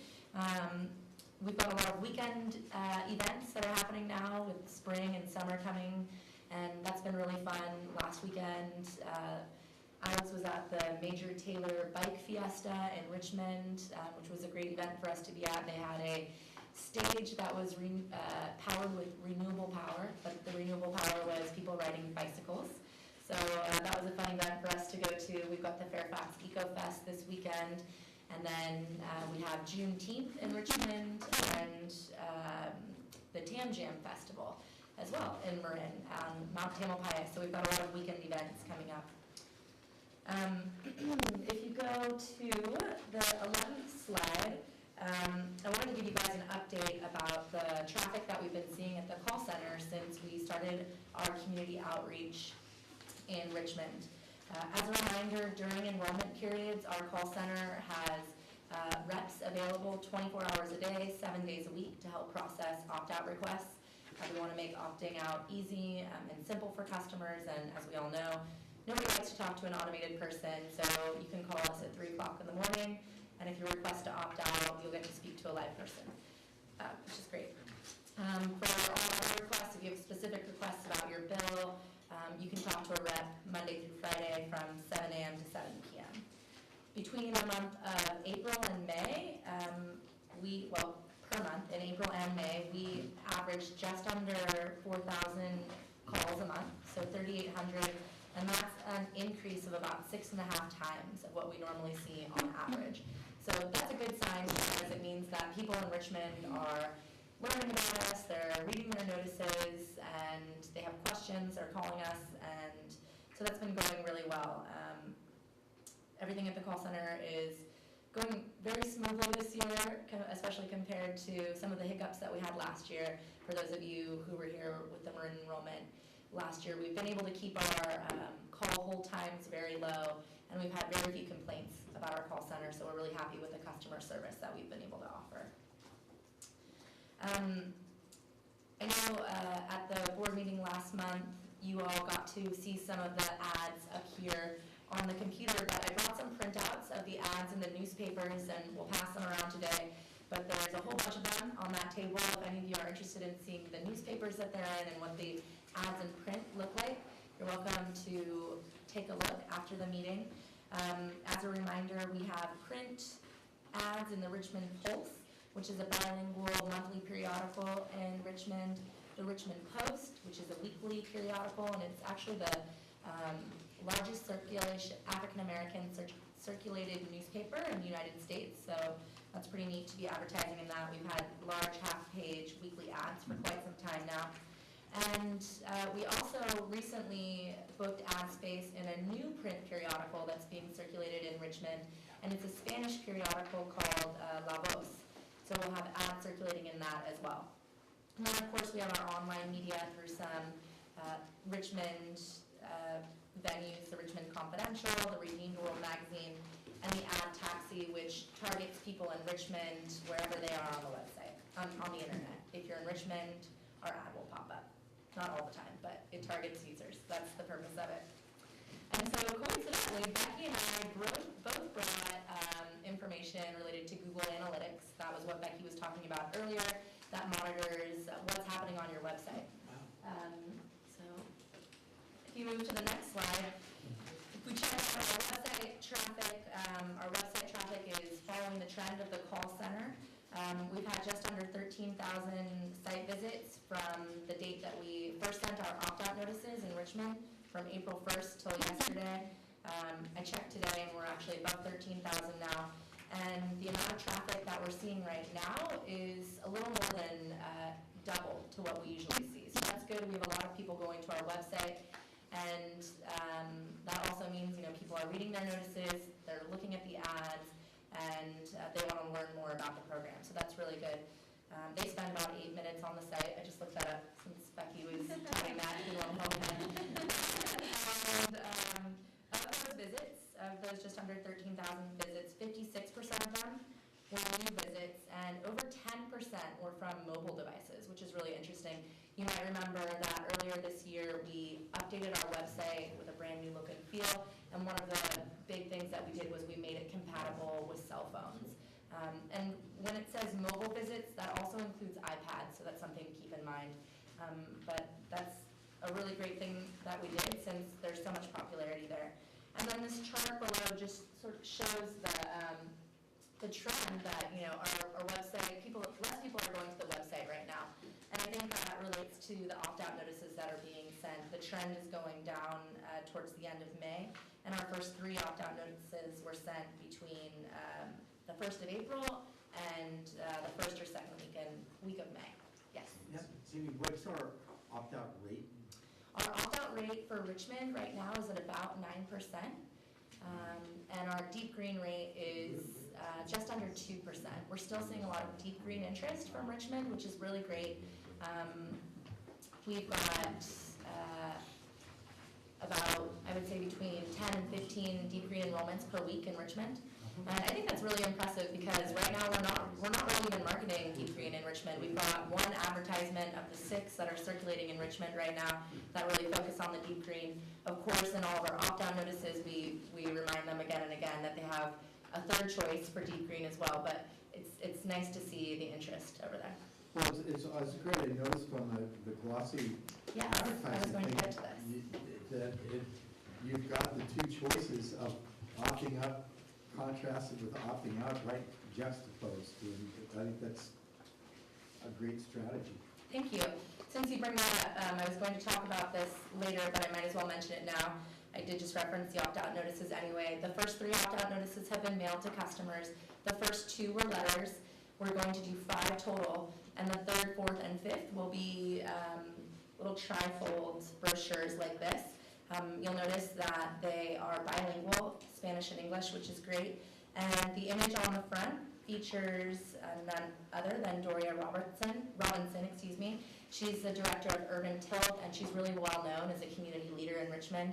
She's also featured in some of our advertisements, and unfortunately I didn't have prints of that to show you today, but you get to see it here. In our 4th and 5th opt-out notices, which will look similar to this, will be featuring Ben Choi, who is a Richmond resident, and he is an MCE employee. He's been helping lead all of the outreach efforts in Richmond, so people are getting used to associating his face with MCE. And for the last notice, we're going to be using Ruben Pendrosa, who you might see up on one of those ads. He is a graduate from Richmond Build. Richmond Build is the organization that we partnered with for our energy efficiency program to provide funding for training for people who go through their program and later can get jobs doing energy efficiency installations and upgrades. So, and he has a baby with him who's adorable. It's his son. So it's nice to be keeping the value of family in our ads and in our outreach. So, next slide. So, like Becky noted before, one of the things that Google Analytics can do is track the traffic sources. So, there's 3 different sources that they really track. Well, the 4 really, but the first 3 that I have listed here are direct traffic, and that's someone who's going directly to their website. They're entering our URL directly in. Search traffic, so people who are searching through Google or Yahoo or some other search engine like Bing. And then 3rd is referral traffic, which means that somebody is clicking on a link somewhere else on the internet that goes to our website. And I also have a chart here that shows traffic by city, which I thought was really interesting. The most traffic that we get is from the city of San Rafael. And this was just from April 1st until yesterday. I was really focusing on what's happening since we started doing outreach in Richmond. I think part of the high amount of traffic from Richmond is probably very likely due to the door-to-door campaigning that's been happening for EE. San Rafael. Right, in San Rafael. I was just noticing it too, like, oh, right, that's us. And then Richmond is second, so that's really good. I'm glad that's happening and that they're up high on the list. If you go to the next slide, it shows the breakdown of how people are getting to our website.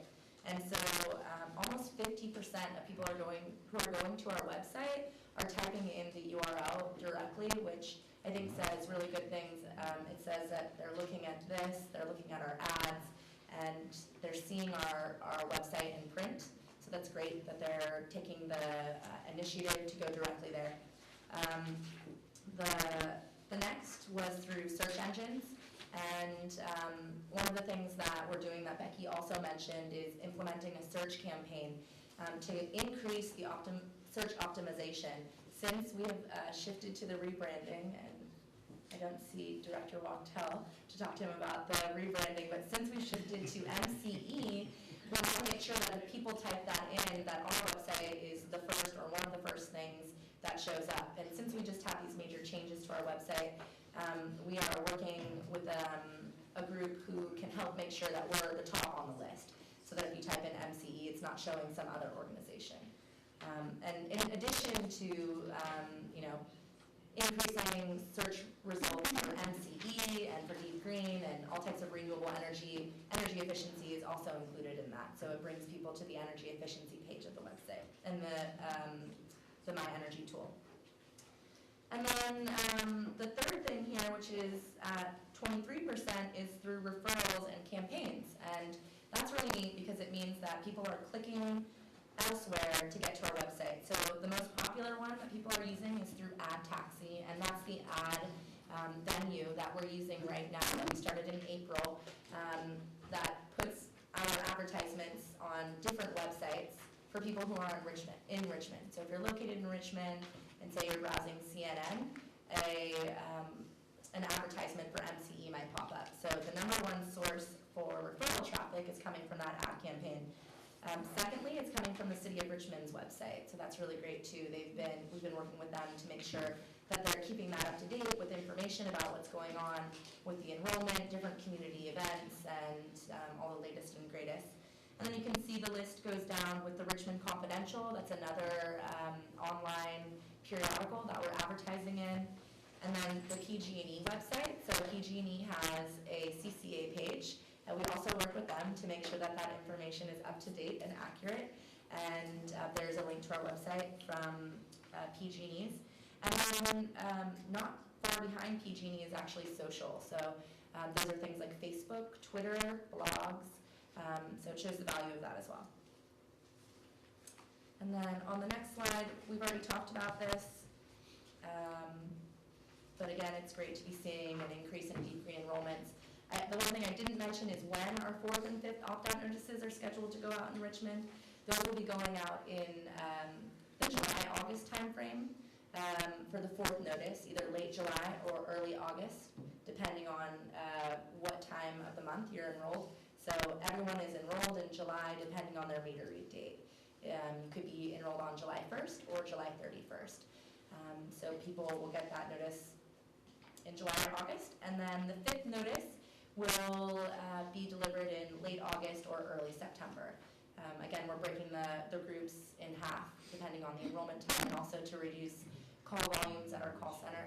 One thing I should also note is that if you opt out of MCE, we won't send another opt-out notice to you because we don't want to waste paper and we don't want to annoy people with unnecessary mail. So that was the last slide. Any other questions? I have one more question. Yes. How does the current opt-out rate compare with the prior ones? Weren't the prior ones at about 20%? Yes. One of the things, so all of the enrollments have been different. This is the 4th enrollment for a variety of reasons. The first enrollment, we had a really huge ad campaign by PG&E. The next enrollment was a lot smaller. I compare this to an enrollment that we did in August 2011. The situation seems similar where there's not a flood of negative press going on. The community is responding fairly well from the interactions that we have and what we can tell right now. But one thing to keep in mind is that what we've seen with other enrollments is they all tend to get to at about 20%. And in the beginning, it's low right now, but as people get their bills, it's likely that that opt-out rate is going to continue to grow. One thing that we're doing differently for this enrollment that we really didn't have the bandwidth to do before is that we're really closely monitoring opt-outs, and because our rates are so much cheaper for commercial customers, we are identifying the commercial customers who opt out, and we're reaching out to them to make sure they know that there's actually a cost savings for staying with MCE.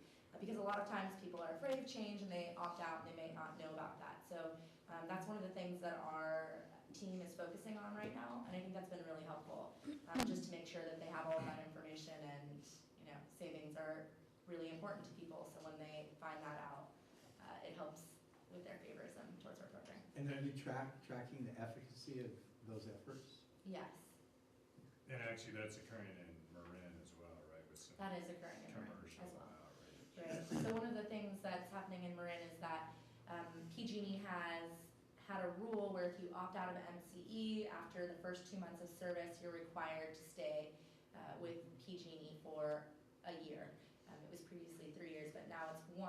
And so we've been able to identify the customers who have opted out and who are eligible to return, and are also focusing on our efforts on those customers to provide them with new information. We've been up and running for 3 years. Things are going well. You can save money with us.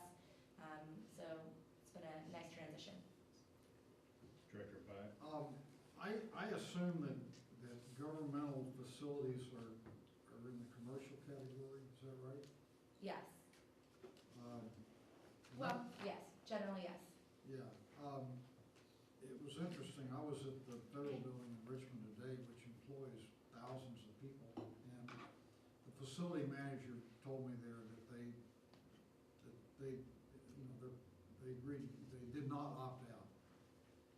Which building was this? I'm sorry. Federal building. What? The federal building? Well, it used to be called the Social Security Building, but it's primarily Social Security, but it's the Frank Hagel Federal Building. So it got me to thinking, you know, there may be some low-hanging fruit out there because, and you know, they looked at it. I said, yeah, you guys are gonna save a lot of money. And he said, yeah, we are. That's why we did it. That's fantastic. But, you know, there are some other, you know, agencies like, you know, like for example, the school district, you know, and that you would think they would want to be part of the program, but you don't really know. And so it might be worth, you know, talking to them directly. And Thank you, I appreciate that. One other thing that I wanted to note about the commercial businesses and the fact that there's a savings associated with MCE is that the savings is so big for some of the rate classes, and depending on how the customers use electricity and how the rates that apply, that even by going deep green, they can save money, which is amazing. And that's something that I know Alex has definitely been making sure that people are aware of when he's out in Richmond, and you know, letting commercial customers know that you can save money by choosing light green, and that you can even save money by choosing deep green. And we're working on putting a really nice marketing packet together for commercial entities who choose deep green as an additional value add.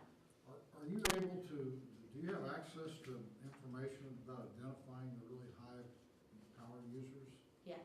Okay, so if you wanted to go after the top 10 or something like that, you know where Yes. Director Addis. Do we, in regards to the call center where you talked about the 3,800 calls, you know, that are coming in, do we have any idea what the turn would be, like after they've had a discussion with somebody? Did they decide not to opt out and they decide to stay just based on the education? That's a really great question. You know, I don't know that information offhand, but I know that our call center can run those reports, and I can report that at the next meeting. Because it would be interesting, because I mean, I think the natural assumption is 3,800 people opted out, you know, and that may not be the case. No, I don't think that's the case at all, and I would be happy to provide that information. Thank you. Yeah. Further questions for Jamie? Okay, great. Thank you for that report, Jamie. Item 10 is an employee commute alternatives program. I believe this will be Emily. And this matter has gone through quite a bit of analysis at the XCOM, to say the least, quite a few iterations, Yes. shall we say. Yeah, I was actually going to offer if you or Denise or Len wanted to get up here and talk.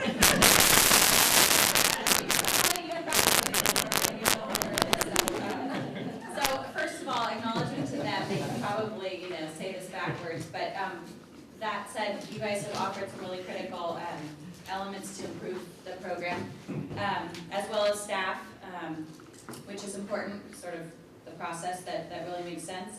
So our employee commute alternatives program, we started thinking about this really, I think it's been something that's familiar to municipalities, certainly to private organizations, as a part of their employee benefits package. Given some of the changes with the County of Marin's program, given some of the changes in the economy, we really felt like right now was a good idea, a good time for this organization to consider bringing that on, especially with regard to the number of staff we've recently brought on. And so, you know, one of the first points that I make here is to turn this on before I start there. Is to you know, seek to sort of build on existing core values and offering low-cost, high-impact programs for customers and staff. And this, we believe, is one of those things, one of those elements. This particular location, you know, we've just expanded our lease agreement with the San Rafael Corporate Center. This is a really high-rated facility for the position, where it's located close to the transit hub. It has bike lockers, it has showers for tenants, and so it's a really sort of key element of why we're here. And we thought we'd capitalize on our location and sort of enhance folks' effort to provide different ways to get to work other than single vehicle ridership. So this is also an opportune time to sort of build on that. So we're proposing this program really to sort of push this further. As I said, we collected feedback from staff, mainly doing a lot of the research with similar regional programs. We certainly vetted this at the April and May executive committee meeting. So again, truly thank you for enduring this one more time and for your thoughtful feedback, which we incorporated. For those of you who haven't seen this yet, I'll go a little, oops, I'm sorry. Yikes. Let me start that over, I apologize. I'll go fairly quickly here, but certainly don't want to skip any parts of the presentation for those of you who are new to this. So as I said, the catalyst was really sort of being here, and also in March, the corporate center implemented a parking policy, and it turned out we were about 2 spots short for all of our employees, which put us in a sort of interesting position to figure stuff out. Turns out we were able to get a few more parking spots, but it really helped us sort of say, okay, hey, how are we incentivizing employees, getting them to consider ways to not ride, but drive by themselves to work every day. So it was sort of a helpful push. Collected best practices, we developed this program. We proposed, I mentioned the county's program based on some of the fiscal concerns of local governments. A lot of the programs that you've seen in 2007, 2008 changed dramatically over the next course of the 2009-10 because of the economy.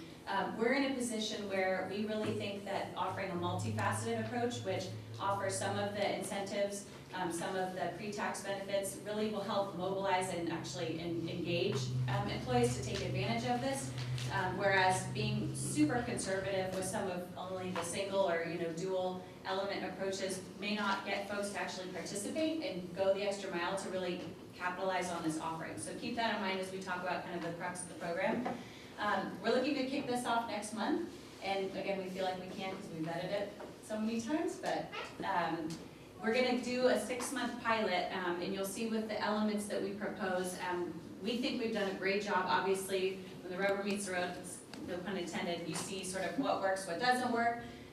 Everybody here better participate and get really involved in testing it out so that we can really, sort of test the system, see what works, see what's easy to manage, and then, develop a fully vetted program in December and present it maybe with a report back to you all and adopt it in January. We don't want something that's like ongoing and doesn't really have form, because again, this is a big part of our benefits package. But the pilot is important because this is new for us. So here's some of the organizations we obviously researched, County of Marin and City of Richmond, and some of the core elements, the core offerings that they're currently offering. You'll see a pre-tax contribution, monthly, quarterly raffles for qualified commuters, carpoolers. You'll see some of the other offerings there, discounted EV charging stations. That doesn't necessarily apply to us here. They actually have an EV charging station here at this property, only one, so maybe we can push them to bring in more. But this is just a little background of some of the other programs in the area. And this is the crux of the presentation. So what we're offering, again, a multi-tiered approach. We want maximum participation. And we've seen that we have the capacity to do this. We're not quite a municipality. We're a not-for-profit government agency. We don't take tax money, so we create our own revenue. We feel like this is the responsible way to create a really value-added program for our employees. And we feel good about this approach. The pre-tax employee fund is something that's very common. And so we'll plan to have employees set aside $100, up to $100 a month, pre-tax, that will go out of their paycheck. This will be administered by our accountants, which is great. There are other organizations like City of Richmond who use an outside agency to manage this for a nominal fee, but our accountancy we already work with, they've offered to do it and take it on. They're excited and they can manage the work, so that's great. The Clipper card, what we thought would be a good idea, and this is sort of the extra piece that you don't necessarily see in all of the other municipalities, again, given the economy. But they used to offer things of this nature. The stipend, which we will offer up to $60 a month for employees who use mass transit, minimum of 3 days a week. And keep in mind, those two offerings really paired together are the meat of the program. And we feel very comfortable in utilizing both to, again, maximize engagement for everybody here. Gas card for carpoolers for a minimum of 2 passengers, and that includes folks that commute with somebody else, not necessarily an MEA employee. For example, Sarah Gardner commutes every single day to work. You know, her commute partner does not work for the organization, but we still feel like that's an important, you know, element to support and encourage. And again, this sort of will help maybe mobilize some of the rest of us who don't currently carpool and may look to rideshare to take that on. It's a great benefit there to do that. Quarterly raffle is sort of a way to celebrate and further incentivize employees that are already doing this. It's an extra bonus that folks that commute or carpool will sort of put their name in a bucket, and we pull prizes out. They can vary from Clipper card to gas card to, I haven't really touched on this yet, but a gift certificate to local bikes, local bike shop, which Dawn would be a prime example, who rides her bike to work pretty often, and so we want to encourage that as well. That's excellent. I know Larry's ridden his bike to one of the TechCom meetings a while back. I was impressed by that too. So you're not really eligible for this, but I just wanted to highlight that. Yeah. If I can just interrupt for a second, just so everyone's clear that we're not handing out cash. In Correct. other words, we will give them the Clipper card Yes. or the gas. Preloaded clip card, yeah. Okay. Exactly. Yeah. And that was one of the thoughtful recommendations from you all, so thank you. And then the other 2 elements here, they're free and they're available to anybody in the region. They're emergency ride home through the Transportation Authority in Marin, which is a really great benefit. If folks don't know about that, I encourage you to check that out. The 511.org rideshare program, actually, where's Jamie? I think you got synced up with your carpool mate through 511, so you're a prime example of that. That's excellent. Working out well, I think, yes. I love it. It's great. She's really nice. I don't give her an extra raffle card or you know, incentive to say that at all. So I mean, that's a prime example of that program. And the 511 folks were actually very instrumental. Maybe Kate knows about this with the county. They worked really closely in the city of San Rafael to kind of customize ways to maximize that free program to anybody in the Bay Area. So of course, that's going to be part of the offering that we'll promote as well. Let's see, what did I skip through really quickly? Again, keep in mind, we went back and forth with sort of this multi-layered approach. We didn't want to be too conservative that basically it's just going to be sort of a flat offering and doesn't really take shape and doesn't get much traction. This is a pilot for 6 months, and we'll be sure to report back as needed to you all, see how the raffle works out. Maybe the raffle isn't really that enticing, and so that's something that can be redistributed elsewhere in the budget. But this is really a very small, oh, one thing I might mention is the cost. That's kind of a big deal. So you'll see in the staff report. Little detail. Yeah, small detail. Just throw it in right at the end. The cost, basically, we sort of threw in a range. This would be out of the staffing line item in the budget. It'll be likely between $4,500 to $6,800 annually, and that's sort of mid-level to high participation. And so we feel like this is definitely a worthwhile effort for the organization. It would be administered by myself and the Mahers. I'm excited to take it on. It's really part of the ways that we look after our employees. Being somewhat of public servants, it's a really elemental part of our employee package that we're happy to propose tonight. Director Revcon. I'm only going to vote for this if Kirby can tell me how many greenhouse gas. Nice. Well, it really depends on the ridership on the buses, so it's kind of hard to come up with on the fly. Kirby could figure that out. Yeah, I was gonna say, this has to do with cars and not electricity, so unless we're talking about electric cars, then. No, but not as many miles are driven per person as a result of this, so it's saving some carbon somewhere. I think it's I not want a relationship to taking vehicles out, okay, yeah, that one. That's to my check.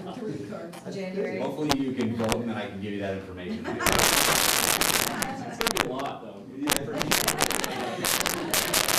Analysis, guys, I appreciate it. Well, I think the early money on the award recipient is back. I don't know, competition between Dawn and Becky. 0 miles per gallon over here. Yeah. Is she on her bike tonight? I don't believe it. Carpool. carpool. Yeah. They do have a bus that goes until 10:30, so it depends on how long we want to discuss.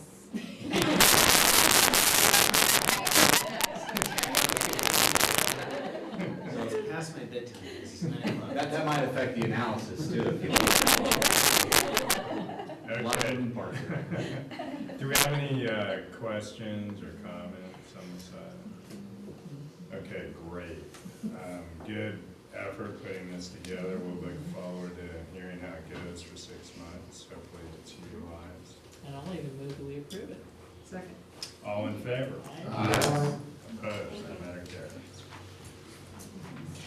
Item 11, regulatory update. Welcome back, Beth. Thank you. Yeah. I think that's thanks for coming back. Yeah, I was away on honeymoon. Didn't you literally went around the world? We literally went around the world, and the last stop on our trip was Japan, and it was so clean there. The air was so clean, and they've done a lot of environmental efforts, and it was just a marvelous place to have as the last stop. But at the end, I was really excited to get back to my desk and back to work, which is a little bit sad maybe. I felt refreshed. So thank you, and I am back. Just a couple of items that I'm going to touch on today are our petition for rulemaking. We haven't talked about it in a while. We filed it in the middle of December of last year, and we had put in a lot of, MEA did the primary legwork on this. We had a lot of co-petitioners and supporting entities, and the commission is actually required to act on this petition within 6 months. So the options that are available are they could deny the petition, or that they could initiate a rulemaking based on our request. And so the only information that we have so far is that there's a proposed decision circulating internally at the Public Utilities Commission, and that we should see it soon. And we don't know exactly what direction the commission is going to take. And this ties into a lot of things that have been happening at the commission as usual. So I just wanted to go back over sort of what types of issues we raised in there. Obviously, a key issue that you keep on hearing from me over and over are the cost allocation and cross-subsidization issues, making sure that PG&E's costs are appropriately allocated to the generation rate and the distribution rate for the relevant functions. And this is a pretty constant battle for us on a lot of fronts, and so it would be great to have a home for those issues, one spot where we can really develop core policies and apply those policies in the wide range of applications and rulemakings that are out there. Another request that we had was reform of exit fees. Currently, our customers pay departing load charges that last for a long time, over 10 years, and those might have been more appropriately addressed in the direct access context, where you have lots of large energy users and you have to procure for those specific loads. But a lot of our customers are residential, so it doesn't make quite the same amount of sense here. We also have, along with exit fees, is closely tied with stranded costs and also non-bypassable charges. So non-bypassable charges would include the cost allocation mechanism that we discussed at length at last meeting.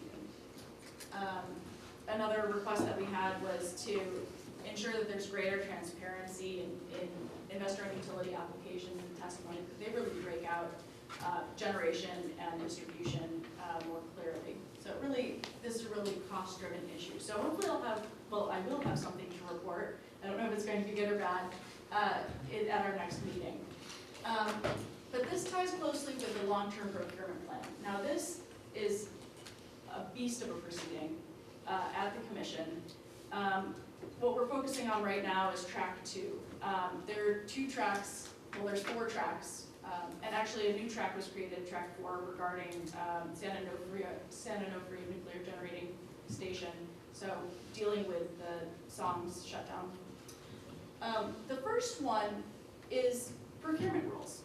And what's really interesting about the procurement rules, and we touched on this before, is that this is going to address a lot of CCA-specific issues, including the cost allocation mechanism. So we are likely to see reforms, or hopefully we will see reforms in how these, on behalf of procurement,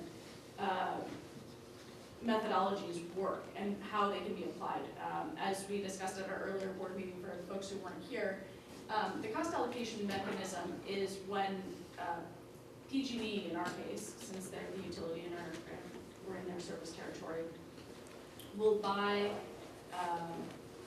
energy from a resource, and the costs of capacity are passed along not only to their customers but to our customers as well. And we don't have control over that process. We don't have control over the quantities. We don't have control over the costs. And so it's very problematic and growing.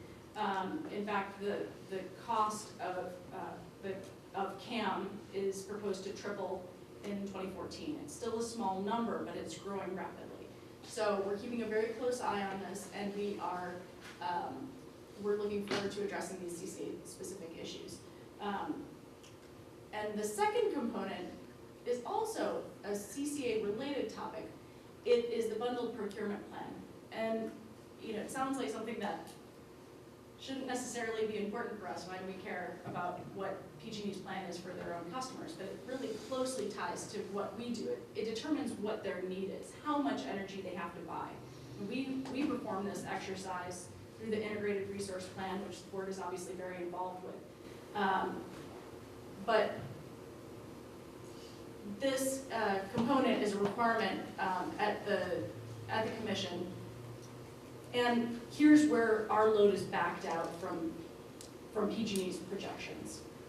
So we're following these two components, the procurement rules and the bundled procurement plan, gosh, it's late, closely. And there's movement. There's good news and there's bad news. On the procurement rules, which is more of the CCA-specific methodologies, there's a proposed decision expected this summer. And a scoping memo came out, and so it looks like we're at least going to have an answer. Hopefully it's a good answer. But a little bit on the bad news front is for the bundled procurement plan, it's on hold. And there was an offhand comment at a workshop recently that they might forego this process and just start it again 2 years from now in the next long-term procurement plan. So that is problematic because this does have an impact on stranded costs and exit fees. It means that there might be less clarity on cost allocation mechanism and other components. And most dire is there's going to be an impact on me and my team because we have to fight the fight in a lot more proceedings. And so we recently had some conversations with this, brief conversations at the commission with a couple of commissioner staffers, just noting that this is a very important component of the long-term procurement plan, and that there really needs to be protections in place for CCAs as load departs, as new CCAs launch, to make sure that the investor utilities are really incorporating CCA and reasonable projections into their bundled plans, so they're not over-procuring and they're not procuring on our behalf. So that's the long and the short of the key items that we've touched on, although are you making reference to sort of the data issues that we've been having? Yes. Okay. Yes. Maybe Shalini can give a quick update on that. Sure, so, was it only last month that we had that? Wow, okay.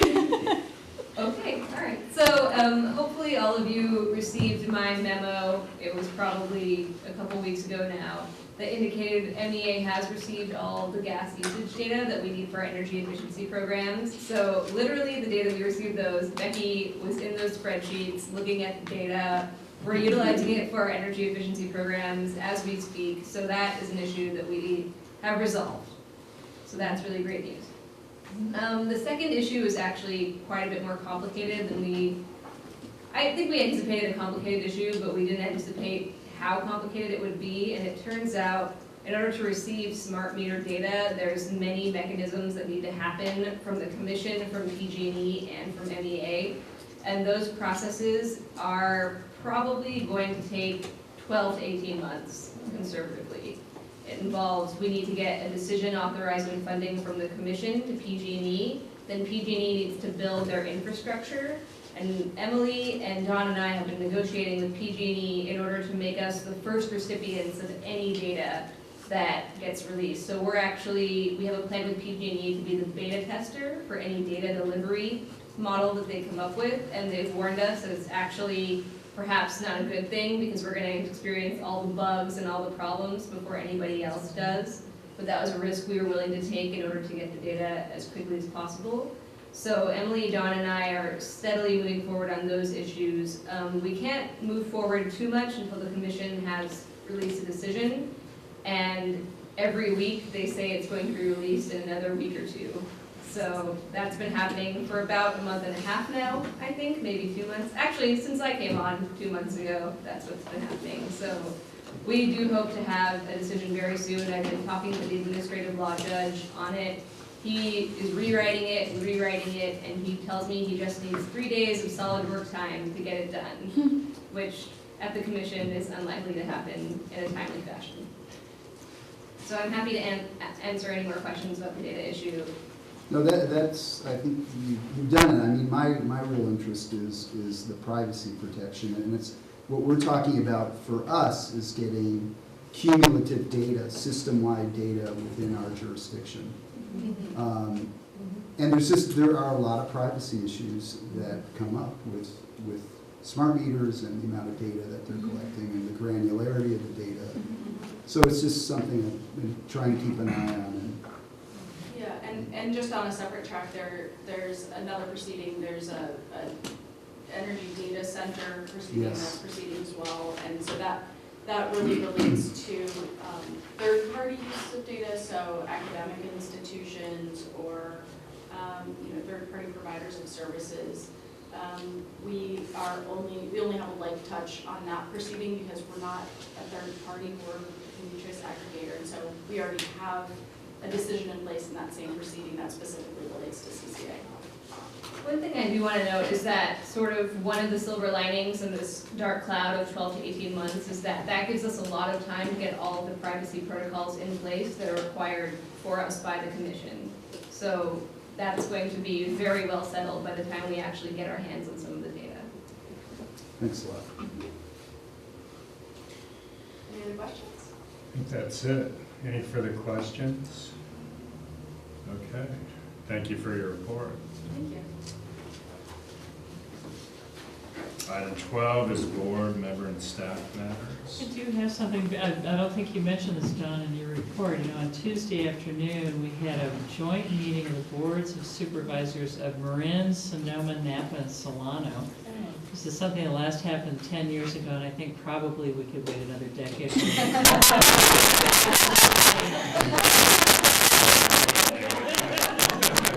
Just way too many supervisors involved. But it was in Napa, and so, yeah, so that was a good thing.